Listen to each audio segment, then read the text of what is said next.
She called me a broke failure at her wedding. So I paused the ceremony and played this. Everyone loves a good wedding speech. But no one expected mine to bring the house down. I was just the mother of the bride, sitting quietly, smiling politely, letting the champagne go warm in my hand.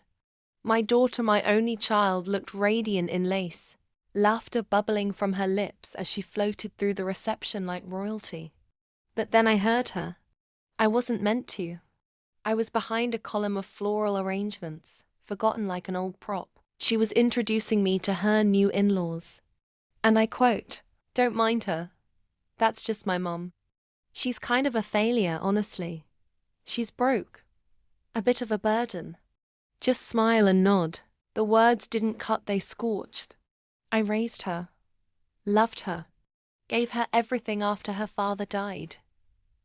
And this is how she reduced me. In a designer gown I paid for with the last of my pension.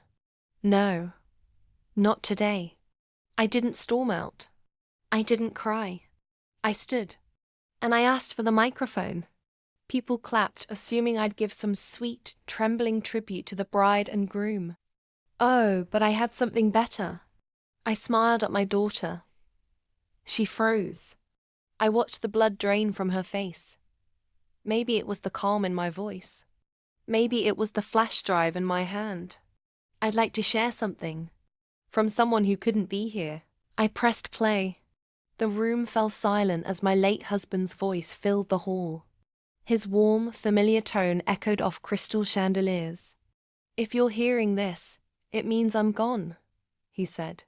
"And if our daughter has become ungrateful, cruel, or arrogant, well, this message is for her." Gasps, murmurs. He continued. "I built an empire she never knew about. Offshore accounts. Property. Art. But the key to unlocking it all is with my wife. The woman who held this family together. If our daughter ever disrespects her mother, she gets nothing. Not a cent." You could hear a pin drop. My daughter's face turned ash white. Her new husband looked like he wanted to crawl under the table. The in-laws. Mortified.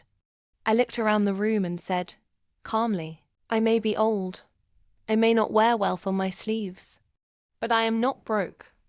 I am not a failure. And I will never apologize for surviving." And with that, I handed the microphone back and walked out. Head high. The real twist. The fortune was real. Every word. And I rewrote my will the next day. To charity. To people who see others, not step over them in heels. Revenge isn't always screaming. Sometimes, it's letting the truth speak louder than betrayal. If this story hit a nerve, if you've ever been underestimated, dismissed or discarded, smash that subscribe button. Because here, we don't just get even. We rise. We remember. We reclaim. Subscribe now.